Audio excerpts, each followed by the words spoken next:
The default mode network is probably one of the most important things in your brain that most people don't understand. It is a group of brain regions that are very active when we are at rest. We used to think when we had no specific task that the brain was inactive, yet that is actually when our brain jumps into a different gear and dives into self-referential thoughts and rumination. In fact, the default mode network is essential for creativity and imagining the future. It's part of how we replay and store our memories, and it's also an essential component in our own theory of mind, which we'll dive into later, especially how we understand the concept of other people's thoughts.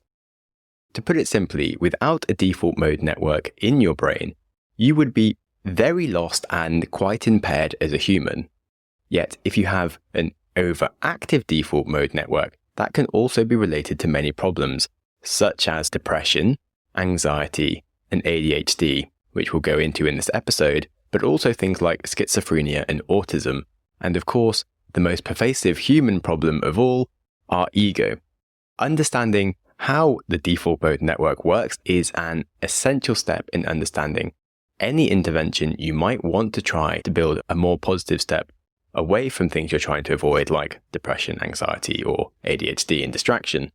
So, hello and welcome to the Growth Mindset Podcast with me, Sam Webster Harris. I hope you have your thinking caps on because today is going to be actually really interesting, even though it sounds like I'm talking about regions of the brain, which I am, but very exciting regions of the brain. And I'm sure by the end of this, you're going to be running to people on the street and being like, oh my God, have you heard of your default mode network? I've been trying to contain myself. Anyway. The first person to look into the whole topic of a default mode network was an underappreciated scientific genius, the German Hans Berger. He was born in 1873. One day when he was 19, his sister was overwhelmed by a feeling that young Hans was in grave danger. She made her father contact the training base where the young old Hans was. Incredibly, although not great for Hans, he had just been thrown from his horse in a terrible accident and was genuinely fighting for his life. Now, Hans's dad probably never questioned his telepathic daughter again, and afterwards, Hans himself became quite obsessed with the power of the mind, and he set out to map it. A mere 30 years of obsessive tinkering later, in 1920, Hans invented and built the first electroencephalogram, or EEG for short, by sticking a series of electrodes across someone's head, and with some clever engineering to interpret all of the data, he could measure the electrical activity of the brain. You may recognize the EEG device as the classic tool of evil scientific maniacs from dystopian futures, but it's actually overall a very good thing. In fact, it wasn't all that long ago in human history that the only way to study the brain had been to cut little parts of brain out of living people and see what would happen. I don't know about you, but personally I'd prefer to have electrodes all over my head. But you know, perhaps I'm picky or something. Like many of the most monumental scientific breakthroughs in history, the scientists of the time were completely unimpressed and thought Hans was just a bit of an idiot. Hans was, let's say, saddened by the reception, but he was convinced that he was onto something. Hans decided to try and map the neurophysiology behind psychic phenomenon, which probably didn't help his credibility, but he did manage to create a lot of data surrounding brain activity relating to different mental states. He also proved that the EEG could be impressively accurate for diagnosing mental and neurological conditions. It was during his research that he realized the brain seemed to have a lot of idling activity, where he posited that it was probably doing something despite the patient seeming to be at rest.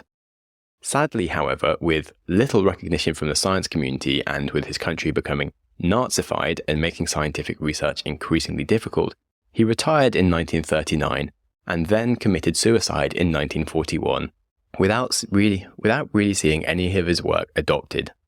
However, his efforts had shown that the brain had an almost constant rate of activity, even at rest. So, to make an analogy, if you use your muscles for movement, it's using a lot of energy, yet when you're at rest, your bicep, for example, isn't doing very much at all and isn't using much energy. But let's say I gave you an incredibly hard math problem to solve whilst you're also trying to balance on a surfboard. Your brain is going to be at its 100% max output and energy use. Yet, if you were to sit and do nothing, your brain would be operating at about 96% of its output and energy usage, which is astoundingly similar. And despite this discovery, it wasn't until the 21st century that Marcus Reichley and some other scientists proved the existence of the default mode network that was able to account for a lot of this unexplained activity. They used much more detailed fMRI scans to identify all the specific brain regions that are lighting up when someone is not engaged in a task and when the default mode network has taken over. It did take a hot while to work out all of the different things that are going on in the default mode network, and we're honestly still finding out in some areas. But I will go over the main agreed activities of a default mode network, which will make it obvious to understand how it affects things like depression or ADHD. So, default mode network, as I've mentioned, involves several different brain regions, and they become active when we are more at rest. What it does during this time is primarily related to 6 different internal mental activities, rather than interactions with things like the external world. So the first main thing is self-referential thought. This is when individuals are thinking about themselves, such as reflecting on personal qualities or analyzing one's own behavior. It generally supports a wide range of self-related cognition, from assessing one's past actions to planning future ones. And it's really integral to maintaining your own narrative identity. Hence, it is very tied to the ego. Next is theory of mind. And this is where we are able to understand other people's point of view and mental states. Tests show, for example, that a young toddler could watch me hide a ball inside a box, and they would think that someone else that didn't see me do it would know where that ball is. They're unable to grasp that someone else has different knowledge. Yet, as we age, we're able to start perceiving what others may have understood and think from their point of view. And the default mode network plays a key role here in things like social cognition, which is essential for empathizing with others and predicting their behaviors. And this is, of course, key for social interaction and survival in a social world. Thirdly, the default mode network is involved in recalling personal memories, otherwise known as our autobiographical memory. And this is the ability to think about past experiences in a detailed, often vivid way, and includes integrating these memories into someone's own life narrative, which helps to reinforce a sense of continuity and identity over time. Again, very important part of our self-image and our ego. The fourth part of the default mode network is in imagining the future. It becomes very active when people engage in envisioning future scenarios, whether that's planning ahead or daydreaming about possible events. It really helps simulate our potential outcomes and makes decisions based on the simulations that we're playing. Quite linked to this is the next task of the default mode network, which is daydreaming and mind-wandering. When our thoughts drift away from a primary task, it's very much the default mode network powering that. And you'll probably know in yourself that when you are under stress, you can have more difficulty concentrating because the default mode network is really trying to go back to thinking about possible futures because it feels it maybe needs to rethink them or focus on them, but often that can get in the way. And certainly for individuals with ADHD, that can prevent them having control of their focus. Of course, mind-wandering can often be seen as unproductive, but it's also very brilliant for creativity, future planning, and reassessing one's life goals. And that brings us on to the last thing, which is creativity. Imagination, of course, goes hand in hand with creativity. Recent studies suggest that the default mode network is involved in creative thinking, particularly because it helps you generate new ideas. Its activity during periods of mind-wandering appear to be crucial for creative problem-solving and brainstorming. The other essential thing to understand in general about the default mode network, or I should really start using DMN for short, is that it interacts dynamically with many other networks. Perhaps most importantly, the task-positive network, which is active during your goal-oriented tasks. There's a balance of suppression between the DMN and the TPN, the task-positive network, and that's crucial for effective cognitive functioning. as I mentioned, excessive activity in the DMN can often mean it fails to deactivate properly during your tasks, and that's linked to many mental health disorders, which includes depression, anxiety, and even Alzheimer's. So let's now dive into some of the different problems it can cause us, and start with the first big issue of the day, which is depression. The DMN seems to have extra connectivity and activity in depression. This makes sense because it's very associated with self-referential thoughts and rumination. Repetitive and negative thinking about one's problems is a common symptom of depression. This is compounded by the fact that the DMN doesn't deactivate properly as it should during tasks requiring your attention to the rest of the world. Hence, people can become shut off as this poor modulation between networks leads them to have difficulty concentrating and focusing. Instead, they are focusing on negative thoughts, even during their activities. The connectivity of the DMN has been shown to be quite closely related to the severity of a depression, and also correlates with changes of activity following a positive treatment, whether that's with antidepressants, psychotherapy, controlled psilocybin therapy, or other lifestyle changes that have led to them overcoming their depression. But let's just quickly look at antidepressants. There are 4 main types, which we're not going to have time to dig into, but if you do want a deep dive on that, do leave me a comment. But largely, all antidepressants have an active role in the brain's neurotransmitters, and usually they work to help increase the levels of serotonin. The main effect of this on the default mode network is to help modulate it and reduce the negative self-referential thoughts and rumination, whilst also improving your emotional control and responses more effectively. The other big benefit from enhancing the general just regulation of the DMN is that patients will usually have better attention control and less intrusive negative thoughts when they don't need them. In fact, some antidepressants have even been shown to help increase neuroplasticity and help the brain create new connections and activity patterns of the DMN, which just helps them start following new thought patterns that can be more positive. So there is generally some benefits, but of course, talk to a doctor, as I am obviously not here to be recommending any drugs. I'm just fascinated with how things work.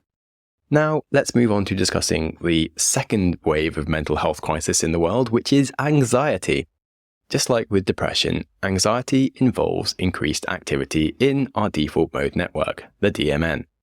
That correlates with excessive worrying and anticipatory anxiety, where an individual might persistently worry about future events, often envisioning worst-case scenarios. Now, if you haven't listened to it, I did an episode called How to Stop Catastrophizing a few months ago, which was the most shared episode I have ever released, so it must be worth listening to. Anyway, back to the current episode. Interestingly, in anxiety, the DMN shows altered connectivity patterns with other important brain networks, specifically the salience network, which detects significant stimuli in your environment and works out what to do about them, and also the rather business-sounding executive control network, which I can sadly inform you is not a bunch of internal personalities all wearing suits that direct you what to do and having too many meetings about it. No, the executive control network merely just helps regulate your attention. And you need to know this because the dysfunction of your regulation between all of these networks can amplify your anxiety when you fail to regulate between internal self-focuses and your external attention needs. And again, I thought it was interesting to look at how anti-anxiety medication works. There's 2 main types, SSRIs and benzodiazepines such as Valium and Xanax. SSRIs are just one form of antidepressants that focuses on serotonin, which we've already covered. Benzodiazepines, however, enhance the effect of GABA in the brain, which is a neurotransmitter that works to slow your neural activity. By increasing the availability of GABA, you can literally slow down some of the brain's thoughts, which can actually have a very calming effect and reduce your rumination and anxiety. But if you've ever seen someone taking Valium, you might notice it can turn them into a bit of a zombie. Also, if you have any liver or kidney issues, you can have real trouble processing benzodiazepines. And when I was young, my best friend took 2 of them at a party and he completely lost his short-term memory for 3 entire days. You can trust me on this, it did not help his anxiety at all. In fact, he called me every half hour to ask me what the hell was going on because he had no idea where he was or why he was there. And I basically took him home, and every hour he'd be quite baffled as to how he got there, and he'd have 8 showers a day. That's a true story. Luckily, he recovered and his memory started functioning again. But the lesson here, kids, is to not take drugs. Now we can move on to the third major wave of problems in our generation, and that is, of course, ADHD. There is plenty of evidence suggesting that the DMN behaves differently in those with ADHD. Typically, the DMN should deactivate when you engage in tasks that require attention and executive function. But in ADHD, it doesn't deactivate properly and remains active. This means you have increased mind wandering and frequent off-task thoughts and just reduced engagement in your tasks and low focus. Finally, with lower executive function, things like planning, decision-making, and inhibition of inappropriate behaviors don't quite happen as they should. ADHD medication that is out there is based on stimulants, which often surprises people, but it increases a lot of dopamine and norepinephrine to enhance the activity of the task-positive network, which is needed for your focusing of attention on tasks. And by doing this, it helps the deactivation of the DMN during your tasks and helps the two networks regulate themselves in a more suitable manner. Honestly, for myself, as someone who has got ADHD, I have found that taking ADHD medication did make me experience my days in a very different way. It genuinely felt like I had 4 times the amount of time to do anything. My attention wasn't in 5 different places at once. And if I got distracted, like maybe 1 minute would have passed as opposed to a few hours suddenly disappearing and me not really understanding why. However, I also don't like taking drugs all that much, so I generally only take it once a week and instead just try to limit my job to things that are actually really interesting and I can get excited about, like how the default mode network works, which I have to say is way more interesting than you may have thought beforehand. Regardless, these drugs are very powerful and they're also kind of bad for you if you don't have ADHD, so do talk to a professional before coming to any kind of wild conclusions that might well not be correct. At this point, there are lots of other areas we could dive into that relate to the default mode network, like schizophrenia, Alzheimer's, and autism spectrum disorder. They are all a bit more nuanced in different extreme ways that they have a problem with the DMN and have less of a cohesive relationship. So I thought we could save them for another time. I did want to look at alternative therapies that have been shown to have a pronounced positive effect on the regulation of DMN, specifically meditation and psilocybin, which were both things we mentioned a lot in a recent episode with Gabrielle Carolambides, who runs America's first legal controlled psilocybin experience. So let's start with looking at meditation and mindfulness. During meditation, the goal for individuals is to focus their attention and specifically reduce mind wandering by trying to bring themselves back to the center and quieten their brain and quieten their mind. Over time, this reduces the activity of their DMN and reduces their self-referential thoughts. It's basically just a battle against your DMN. It's crazy how you don't really hear it spoken about like that. It certainly explains why it helps to reduce your ego. One major goal of a long meditation retreat, for example, is ego dissolution, and that's associated with the Buddhist concept of being enlightened. The other large, obvious benefit is the reduction in stress and anxiety due to the limitation of rumination and worrying that's common in depression and anxiety. In fact, meditation can even improve concentration and attentioning by strengthening your control of the task-positive network when it needs to be used. Furthermore, meditation has been shown to increase emotional awareness and a healthy self-awareness in the present moment, and it gives practitioners a more controlled view of their emotions rather than being lost within them. This is, of course, partly due with how the DMN interacts with emotion-regulating brain networks. And then, lastly, meditation can improve your brain health and aging of brain structures, which actually helps maintain cognitive functions for longer. which is insane because I've heard meditators talk about that and been like, but really, how? And now I know. We didn't have time in the episode to talk too much about the DMN's effect on Alzheimer's, but at this point I am like, oh my golly, I do need to do more meditation. I'm sold. I can personally recommend and verify that doing a long 10-day retreat did have many of these benefits for me, though of course, not everybody has the same experience, but the science does say it's mostly a good thing. Now, let's talk about psilocybin. A controlled treatment can induce a state where the usual network connectivity of the brain can be altered, and it especially decreases the DMN. This effect is often described as ego dissolution, the same thing that long-term meditators aim for, and that can be achieved in 1 day, which makes it a much more accessible treatment for the average person.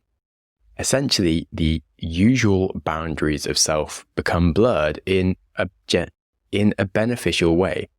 It helps with your emotional well-being as you can gain perspective on your emotions again instead of being lost within them. Patients will often find a pronounced reduction in depression or anxiety due to their profound and meaningful experiences. Patients also seem to gain cognitive flexibility due to the fact that psilocybin helps the brain create new connections and break out of rigid patterns, often associated with things like depression and anxiety. And one of the best things is that the changes in mood and perception seem to have a longer-term effect than other medications, suggesting a longer-term calibration of just brain activity patterns in general. Now, both meditation and psilocybin, I think, are really exciting, and the science behind them is really catching up with the benefits that humans have been aware of for a long time. And it's funny how both of them have a decrease in our self-centered thinking and ego, as well as controlling our rumination, and can genuinely be a large source of relief for many people. I think for maybe 80% of people, they are a really good thing. But there are certainly a few individuals who it could be dangerous for, such as specifically anybody with a family history of schizophrenia or various mental health disorders, and of course, someone with expectations that are just too high. So do talk to a doctor about any of these things before getting too excited just because you heard something on a podcast. Now, I bet you didn't think the default mode network was going to be at the root of some of the world's biggest psychological problems, and I also mentioned that it's linked to Alzheimer's and brain aging, or things like autism. We didn't have time to go into that.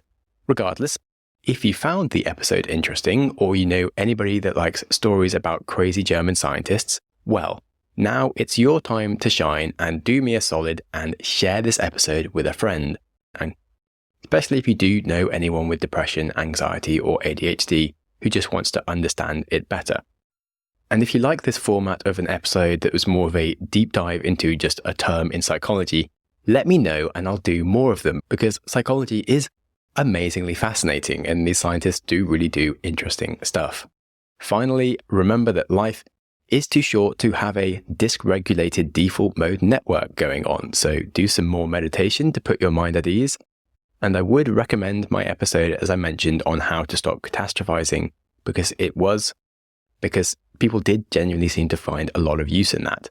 All right, stay safe, don't take drugs out of controlled settings, be kind to yourself, and be kind to someone else too.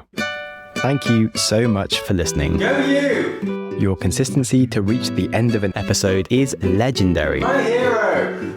If you have any ideas or feedback for the show, I'm always interested to hear from you. You're the best! Studies show we need time for information to sink in, so I'm going to give you a 5-second pause, silence, to reflect on one idea from the show before you jump back into your busy life. Ready and go.